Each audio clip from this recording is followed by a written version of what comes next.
70% de l'impact, il est local pour l'environnement. Donc on va essayer d'être les 70% de cet impact-là déjà.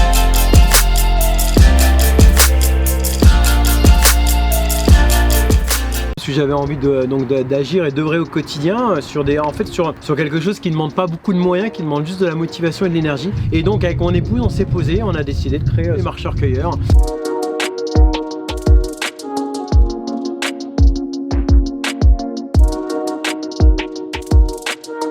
Les marcheurs-cueilleurs, comment je les définirais? C'est une association, mais bien plus que ça. Aujourd'hui, on est dans une communauté, une famille. Les gens s'entraident beaucoup, adorent se voir, adorent se revoir, adorent faire des choses ensemble. Et aujourd'hui, ramasser les déchets, ce qu'on fait, c'est pas fun, hein, c'est même assez triste. Mais aujourd'hui, on a mis un concept autour, on a mis beaucoup de chaleur humaine, de bonne ambiance. Comme ça, j'aurais goûté à la tarte d'évancée. Attendez. Alors, elle est bonne? Quand on voit tous les déchets qu'il y a, c'est pas grand chose de 2 heures de son temps un dimanche, plutôt que rester devant une série.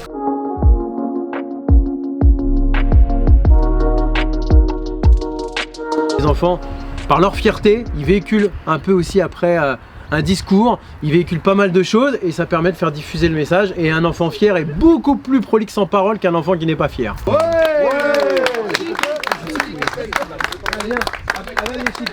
après un an d'existence, on a donc 415 adhérents à ce matin, 421 maintenant. On a surtout 15 000 followers sur les réseaux sociaux. On a démarré comme ça sans vraiment avoir d'objectifs et aujourd'hui les objectifs viennent au fur et à mesure. Si vous aimez œuvrer pour la planète, si vous avez envie d'être utile, si vous avez envie de rigoler, si vous avez envie d'être dans la bonne humeur, dans la joie de vivre, et qu'on se retrouve assez souvent faire des activités, etc. parce qu'on fait bien plus que nos ramassages, venez nous rejoindre et en tout cas on ira très très loin tous ensemble. Voilà.